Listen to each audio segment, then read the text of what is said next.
네, 업앤다운 함께하겠습니다. 루크투자연구소 임순재 대표 나오셨습니다. 어서 오세요. 네, 안녕하십니까? 네, 대표님 오늘장 어떻게 보고 계신지 시장 진단부터 들어가겠습니다. 오늘은 좀 쉬어가는 분위기가 역력한데 엔비디아 지금 네. 후폭풍, 오늘 반도체가 많이 밀려서요. 네, 그렇죠. 시장 어떻게 보세요? 일단 뭐 최근에 이제 관세에 따른 그런 영향이 이제 좀 계속 이제 시장 내에서 좀 있었던 그런 상황이다라고 보시면 될 것 같고요. 다만 이제 전일 같은 경우는 트럼프 대통령이 별다른 트윗을 하지 않았으니까 이런 이제 SNS를 하지 않았기 때문에 뭐 관련된 이슈가 조금 이제 잦아드나 싶었습니다. 그렇지만 미국 장 끝난 이후에 엔비디아에 대한 그런 이제 관세에 대한 우려감이 이제 다시 부각이 되면서 뭐 국내 증시도 그런 관련 영향으로 상대적으로 반도체 관련된 종목들의 네. 하락폭을 좀 키웠다라고 보시면 될 것 같고요. 뭐 이런 뭐 미국의 관세 정책에 따른 그런 움직임은 아마 당분간은 좀 더 지속될 가능성은 좀 있다라고 보여집니다. 뭐 어떤 뭐 좋은 얘기든 아니면 나쁜 얘기든 어떤 계속 그 관세와 관련된 얘기들이 나올 걸로 예상이 되고 있고요. 그렇다라고 하게 되면 뭐 그런 관세에 따라서 어떻게 이제 관세가 물려지느냐 아니면 유예가 되느냐 그런 얘기들이 계속 좀 나올 가능성이 있다라고 보시면 되지 않을까 싶습니다. 특히 뭐 바이오나 그다음에 반도체 관련된 부분에 대해서도 조만간 이제 관세 정책들이 이제 발표가 될 걸로 예상이 되고 있고요. 아마 엔비디아 관련된 건도 그거에 좀 선행적으로 아마 관련된 이슈가 좀 불거진 거 아닌가 싶습니다. 네. 다만 이제 뭐 이렇게 이제 선제적으로 조금 이제 반응을 한다라고 하게 되면 반도체 관련된 규제 사항이 뭐 나온다라고 해도 그 충격은 뭐 또 조금 분산될 가능성도 있으니까 그런 점도 같이 좀 보시면 어떨까 싶습니다. 시장 말씀 주셨는데 반도체부터 질문 가겠습니다. 네. 오늘 그렇다면 엔비디아가 애프터마켓에서 6%가량의 급락을 보여줬었고 결국엔 뭐 하이닉스 타격이 있을 수밖에 없을 것으로 예상이 되는데 지금 보유하고 있다면 혹은 보유하고 있지 않다면 이 삼성전자, SK하이닉스 매매 전략 어떻게 가져가 볼까요? 일단 엔비디아 향에 관련된 이제 매출이 지금 현재는 SK하이닉스가 있고 뭐 삼성전자는 없기 때문에 네. 어떻게 보면 좀 덜 영향을 미칠 수 있다라는 그렇게 이제 볼 수도 있겠습니다. 그렇지만 엔비디아가 이제 중국 수출이 안 된다라고 하게 되면 뭐 그거에 관련돼서 지금 기존에 뭐 삼성전자가 중국향에 들어간 H20에 대한 HBM에 대해서 공급을 할 것이다라는 그런 이제 시장 뭐 기대가 상당히 있었는데 그 부분이 좀 없어진다라고 보시면 될 것 같고요. 그렇다라고 하게 되면 삼성전자의 입장에서 본다라고 하게 되면 추가적인 HBM에 대한 매출을 뭐 못하게 된다라는 게 좀 부정적으로 영향을 미칠 가능성은 충분히 있다라고 좀 생각을 하고 있고요. SK하이닉스 입장에서 보면 현재 H20에 내도 지금 납품을 하고 있는 그런 상황입니다. 그렇지만 중국 관련된 그런 매출이 준다라고 하게 되면 H20에 대한 그런 이제 HBM에 대한 수요는 줄어들 거는 이제 당연한 거다라고 생각이 되고 있고요.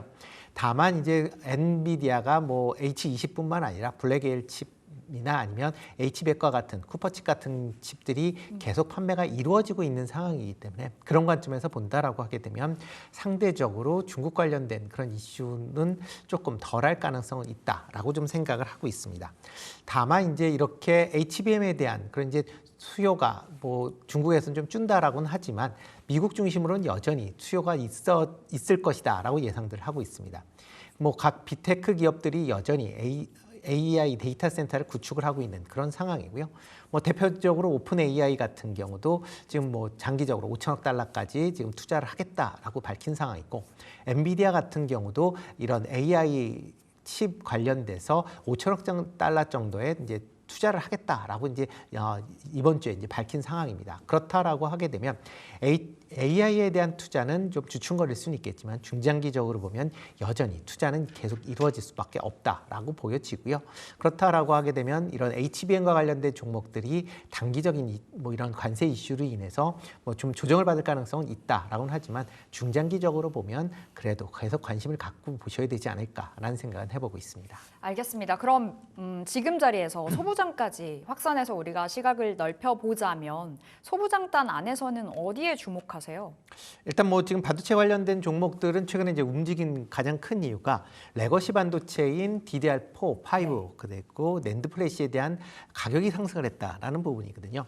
뭐 그런 관점에서 본다라고 하게 되면 그동안 이제 작년 이후서부터 반도체 특히 이제 레거시 반도체에 대해서는 계속 이제 감산이 이루어졌기 때문에 이런 감산 부분이 가격이 올라가면서 조금씩 해소될 가능성은 있다. 그러면 뭐 감산이 해소된다라고 하게 되면 생산량이 증가할 있다라고 보시면 될 것 같고요. 그렇다라고 하게 되면 이런 소부장단, 특히 이제 레거시 반도체 관련된 기업들의 실적이 조금씩 개선될 가능성은 충분히 있어 보인다라고 보여지고요. 그렇기 때문에 이런 레거시 반도체 관련된 그런 이제 전공정 업체들 여전히 좀 관심 있게 보셔야 되지 않을까 싶습니다. 알겠습니다. 우리 임순재 대표님의 반도체 뷰, 뭐 지금 자리 큰 걱정하지 않고 반도체 바라볼 수 있을 것 같은데 2차 전지는 어떤 시각이실지 좀 상반되겠죠. 원체 뭐 부진한 그 늪을 걸어가고 있습니다. 이제 테슬라 실적 발표도 코앞으로 다가온 시점에서 테슬라에게 의지는 할 수 없을 상황인 것 같고요. 돌파구 어디에 있다고 보세요?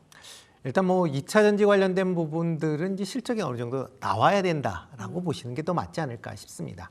물론 이제 테슬라가 왜 상당히 이제 시장 전체적으로 기대를 많이 하고 있는데 그렇지만 이제 테슬라의 이제 일론 머스크 이제 CEO가 정치 활동을 하면서부터 테슬라가 전기차 업체의 이제 주도 회사다라고 보기에는 지금 현재로는 조금 퀘스천입니다. 네. 그만큼 테슬라의 판매량이 상당 부분 지금 위축이 되고 있다라고 보시면 되는데요.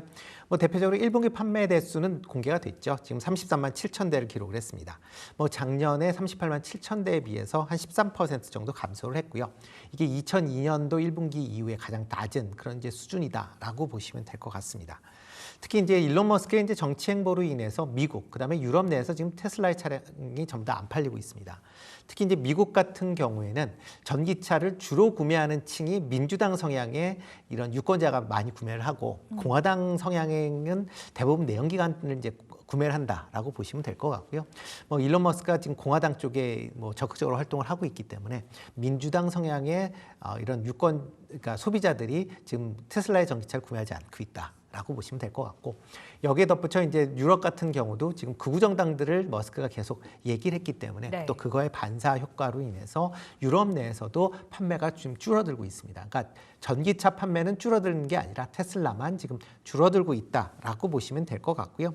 뭐 그러다 보니까 1분기 실적도 아마 그렇게 좋지 않을 걸로 지금 예상을 하고 있습니다. 뭐 시장 컨센서스를 본다라고 하게 되면 매출 같은 경우는 216억 7, 그러니까 217억 달러 정도를 지금 예상을 하고 있고 주당 EPS는 0.43달러를 지금 예상을 하고 있는데 이게 3개월 전에 주당 EPS가 0.71달러를 예상했으니까 지금 뭐 3개월 동안에 뭐 한 40% 정도 지금 주당 EPS가 감소할 것이다라고 예상을 하고 있습니다. 그만큼 아마 테슬라의 회복은 조금 더 시간이 걸릴 가능성은 있다라고 보여지고요.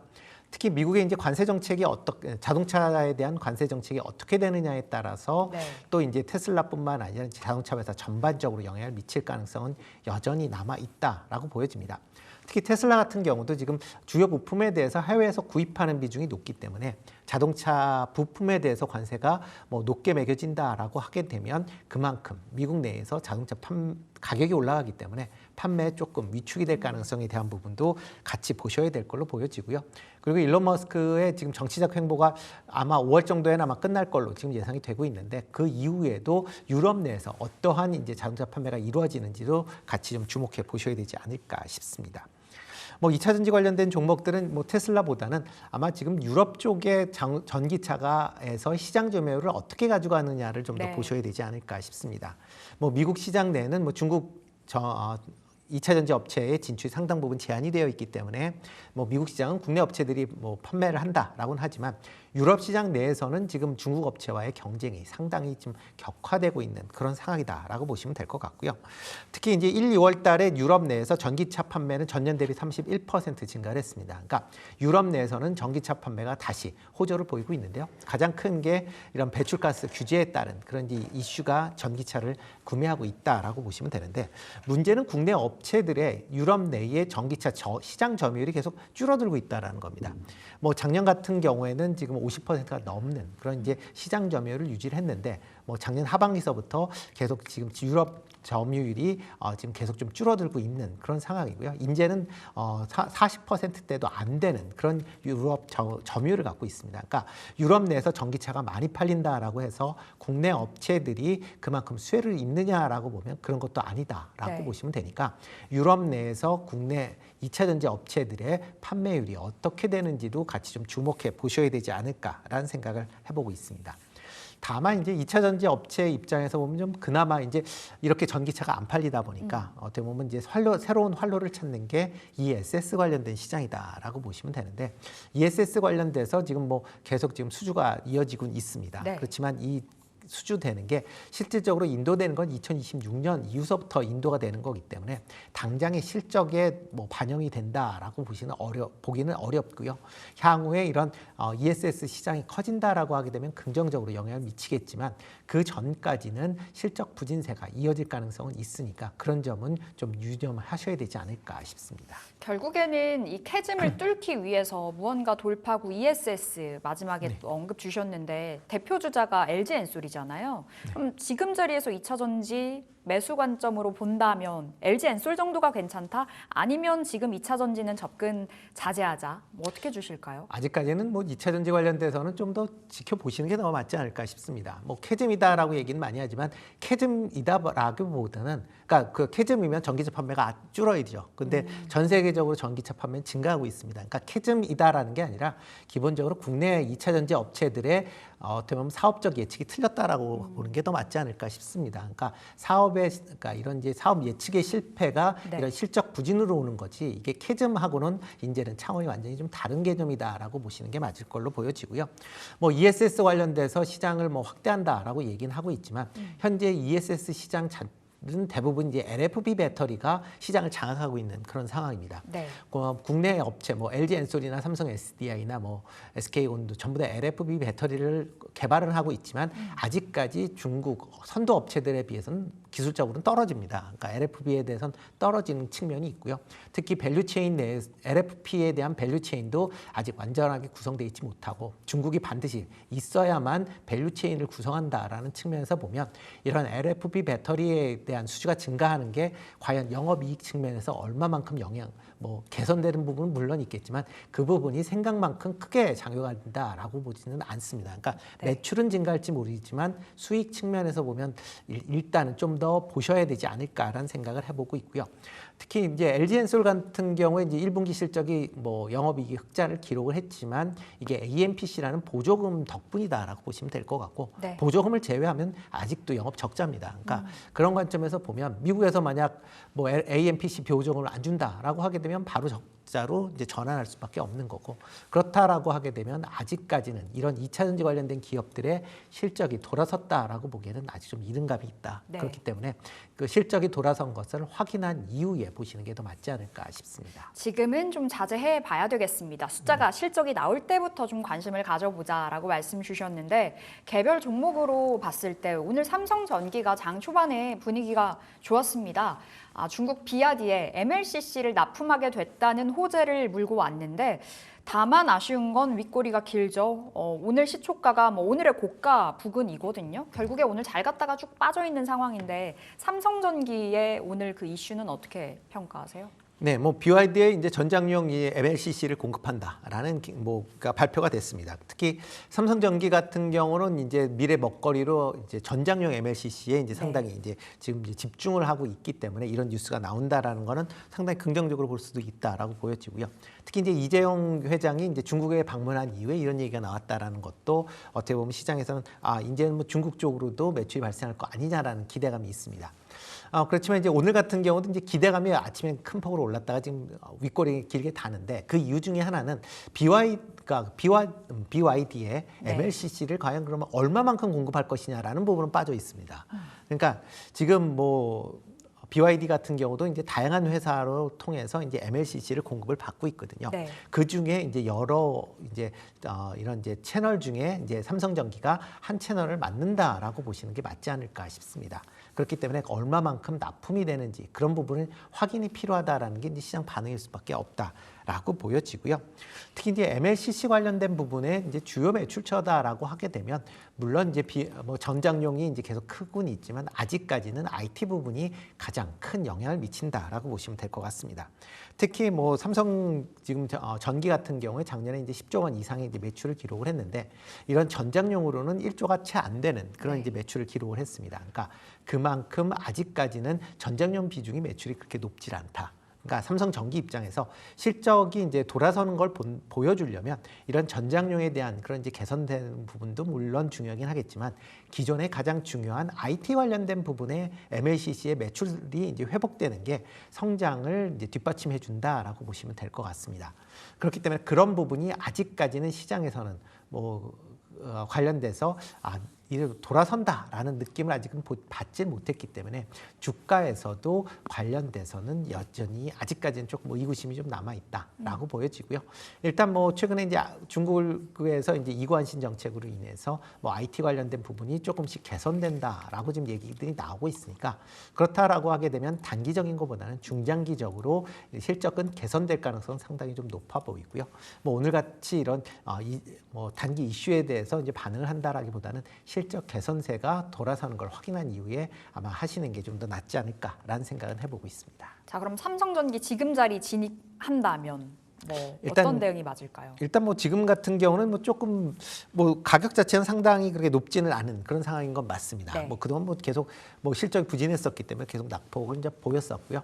그랬다가 최근 들어 조금 반등을 하는 그런 모습을 보였는데 지금 오늘 같은 경우도 윗꼬리를 길게 다는 음봉을 기록을 하고 있지만 아직까지는 그렇게 추가적으로 더 떨어진다라기보다는 지금 정도에서 옆으로 조금 횡보할 가능성은 좀 있어 보인다.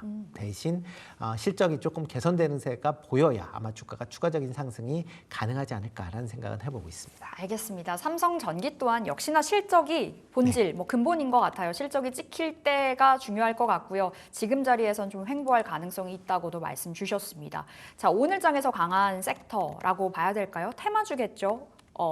오늘 원격 의료 관련주들의 강세가 돋보이는데요. 지금 자리 인성정보 케어랩스 상한가 들어가서 풀리지 않고 있고 민주당에서 AI 홈닥터 합법화를 제안했다라는 소식 속에 오늘 관련주들의 분위기가 좋은데 그런데 루닛, 뷰노 같은 원래 부각을 받았었던 전통적 AI 관련주들은 힘이 없더라고요. 네. 어떻게 해석해 볼까요? 그렇죠. AI 홈닥터 한다라고 하게 되면 일단 민주당에서 지금 대선 공약으로 네. 그 형태로 해서 나온 그런 내용입니다. AI 홈닥터 관련돼서 비슷한 얘기지만 원격 AI 진료다라고 보시는 게 좀 더 맞지 않을까라는 생각을 해보고 있고요. 지금 민주당이 이제 대선 공약을 보면 AI를 이제 관련된 투자를 확대하고 관련된 서비스를 확대해서 국민들의 삶을 좀 향상시키겠다라고 좀 얘기를 하고 있고요. 그거에 대한 이제 세부 공약이다라고 보시면 되지 않을까 싶습니다.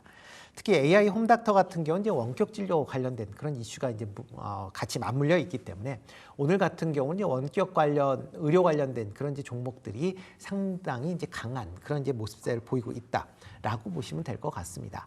대표적으로 지금 강한 모습세를 보인다라고 하게 되면 케어랩스나 그다음에 인성정보 같은 경우 지금 상한가를 기록을 할 만큼 강한 지금 모습세를 좀 보이고 있다라고 보시면 될 것 같고요. 이런 이제 AI가 이제 원격 진료가 얘기가 나올 때마다 이제 움직이는 몇 개 종목 중에 이제 그러니까 종목들이 있습니다. 네. 그런 종목들이 오늘 강하다라고 보여지는데 이거를 이제 민주당에서는 입법을 추진하겠다라고 얘기는 하고 있습니다. 물론 민주당이 지금 180석을 넘는 이제 의석을 갖고 있기 때문에 당연히 법으로 추진할 가능성은 상당히 높지만 과연 이런 입법 과정 내에서 의료단체들의 반발을 어떻게 무마할 것이냐 라는 그것도 하나의 숙제입니다. 지금까지 계속 원격 진료와 관련된 얘기가 나올 때마다 계속 지금 진척이 안 되고 있거든요. 그런데 과연 이번에 진척을 시킬 수 있겠느냐라는 것도 좀 퀘스천이다라고 보여지고요. 그렇기 때문에 어떻게 보면 원격 진료와 관련된 부분은 좀 단기적인 이슈로, 그러니까 테마성 종목으로 접근하시는 게 지금은 맞지 않을까라는 생각을 해보고 있고요. 다만 이렇게 이제 원격 진료 쪽으로 이제 포커스가 맞춰지다 보니까 전통적인 이제 의료 AI 종목들이 이제 쉬는 그런 모습입니다. 특히 최근 들어 이제 이재명 전 대표가 이제 얘기를 하면서 AI에 대한 투자가 얘기가 되면서 관련된 종목들이 좀 강세를 띄었죠. 그러니까 그런 강세가 올라왔기 때문에 어느 정도 그거에 따른 차익 매물이 좀 나온 거 아닌가라는 생각을 해보고 있는데 의료 AI 관련된 종목들 같은 경우는 중장기적으로 보면 여전히 좀 관심 있게 보셔도 되지 않을까라는 생각을 해보고 있습니다. 특히 이제 국내 의료 AI 관련된 기업들의 이런 영상 특히 판독 관련된 부분은 상당히 좀 강점을 갖고 있는 그런 상황이고요. 네. 특히 국내뿐만 아니라 해외 쪽에서 관련된 그런 이제 매출이 계속 발생을 하고 있기 때문에 그런 점을 본다라고 하게 되면 향후에 의료 AI는 AI 시장이 확대가 될수록 좀 더 관심을 가져야 되지 않을까라는 생각은 해보고 있습니다. 이제 막 바닥에서 탈출을 하는 자리였었거든요. 의료 AI, 뭐 특히 뭐 루닛, 뷰노 같은 종목이요. 중장기적인 관점에서는 유효하다 말씀 주셨고 오늘 잘 가는 인성정보 케어랩스 그러니까 원격 의료 관련해서는 단기 트레이딩 정도만 괜찮다. 이렇게 좀 살펴보실 필요가 있겠습니다. 자, 우리 임 대표님의 종목 AS 가볼 텐데요. 삼성중공업 우리 15% 이상의 수익을 보고 있습니다. 지금 자리 삼성중공업 가격 업데이트 해보도록 하겠고 조선주는 뭐 여전히 지금도 유효하다고 보시는 그렇죠. 거죠? 뭐 조선주는 여전히 뭐 고다라고 생각을 하고 있습니다. 그러니까 뭐 조선 관련된 종목들 같은 경우에는 기본적으로 실적이 받쳐지고 있는 그런 상황이다라고 보시면 될 것 같고요. 뭐 일부 뭐 지금 뭐 현대중공업이나 아니면 뭐 하나오션 같은 경우는 뭐 미국의 이제 MRO나 아니면 함정 선박 에 대한 이제 수주 기대감까지 이제 같이 맞물려 있다라고 보시면 될 것 같고요. 여기에 최근에 이제 LNG 프로젝트가 진행이 되는 뭐 여러 국가에서 진행이 되고 있고 특히 알래스카 이제 LNG 프로젝트에 대한 기대감이 커지면서 뭐 후발주자인 삼성중공업 같은 경우도 지금 강한 그런 모습을 좀 보이고 있습니다. 뭐 지금 뭐 주가가 뭐 바닥에서 조금 올라오긴 했지만 아직까지도 전고점 수준은 못 미친 그런 상황이고요. 아마 전고점 이상으로 충분히 더 상승할 여력은 좀 있다라고 생각이 되고 있으니까 만약 갖고 계신 분들은 좀 더 보유하시고 계셔도 되지 않을까 싶습니다. 15,800원이 전고점인데 요 가격대 돌파할 가능성이 있다. 들고 있다면 홀딩해 보겠습니다. 자, 오늘 임순재 대표님의 종목 받아볼 시간인데 어떤 종목 픽하셨을까요? 네, 오늘 같은 경우는 이제 음식료 중에 이제 했습니다. 어차피 뭐 최근 들어 이제 계속 이제 뭐 미국이나 뭐 미국의 이제 관세로 인해서 뭐 다양한 뭐 얘기들이 나오고 있지만 그래도 약간 보수적인 그런 관점에서 식음료 관련된 기업들 여전히 좀 관심 있게 보실 필요가 있다라고 보여지고요. 그중에 이제 CJ 제일제당인데요. 뭐 CJ 제일제당이 뭐 여러 사업군들이 있습니다. 뭐 지금 뭐 자회사로 대한통운도 있기 때문에 지금 매출에는 포함이 되어 있지만 대한통운을 제외한다라고 해도 식음료나 그다음에 이제 그린바이오라는 그런 이제 부분이 같이 이제 작용을 하고 있다라고 보시면 될 것 같고요. 특히 이제 식음료 관련돼서 이제 특히 신품 먹는 이제 식품과 관련돼서 미국에서 이제 공장을 갖고 있다는 게 최대 장점이 아닌가 싶습니다. 대표적으로 지금 CJ 제일제당이다라고 하게 되면 대표 이제 먹거리 브랜드가 비비고입니다. 비비고가 지금 미국 내에서 매출이 1조가 넘습니다. 그러니까 넘는 이유가 그 지금 미국 자회사인 이제 스완스에서 지금 관련된 그러니까 생산 시설을 이용해서 미국 내에서 만두를 직접 만들고 있습니다. 그러니까 미국에서 관세를 뭐 부과한다라고 해도 미국 내에 이런 생산 시설이 있는 그런 기업 입장에서 보면 뭐 전혀 뭐 상관이 없다라고 보시면 될 것 같고요. 특히 이제 스완스 같은 경우는 뭐 만두뿐만 아니라 피자도 지금 냉동 피자에서도 미국 점유율 1위를 하고 있습니다. 그만큼 냉동식품 관련돼서는 미국 내에서의 어느 정도의 확고한 자리매김하고 있다라는 것을 좀 주목해 보셔야 되지 않나 싶고요. 이에 따라서 올해 실적도 꾸준히 증가할 걸로 예상이 되고 있습니다. 지금 뭐 시장 컨센서스를 보면 뭐 전체 매출이 한 3.4%니까 30조가 넘을 것이다라고 지금 예상을 하고 있고요. 영업이익도 작년보다 6% 증가한 1조 6천억이 넘어설 걸로 예상을 하고 있습니다. 뭐 최근 외국인들이 한 2거래일 연속 지금 순매수하고 있는 그런 모습을 좀 보이고 있고요. 뭐 오늘 미국 공장이 있는 농심 같은 경우 상당히 좀 강한 모습을 보였는데 뭐 CJ 제일제당도 미국 내에 공장이 있기 때문에 그런 점을 보면 상대적으로 주가 수준으로 보면 오름폭이 적다라는 관점에서도 같이 좀 주목해 보시면 어떨까 싶습니다. 일단 뭐 주가 흐름을 본다라고 하게 되면 뭐 최근 들어 주가가 계속 조금 흘러내렸습니다. 뭐 작년 이후서부터 계속 좀 흘러내렸는데요. 뭐 그렇지만 이제 주가 흐름을 보다 보면 원체 지금 52주 신저가 수준이기 때문에 주가에는 그렇게 큰 부담은 없다라고 보여지고요. 그렇다라고 하게 되면 뭐 지금보다 조금 낮은 뭐 28만 원 전후에서 매수하시는 거는 뭐 큰 23만 원 전후에서 매수하시는 건 큰 뭐 부담은 없을 것이다라고 생각을 하고 있고요. 그다음에 이제 목표 주가는 이제 전 고점 수준이 27만 원 이상은 충분히 올라갈 수 있다라고 생각을 하고 있습니다.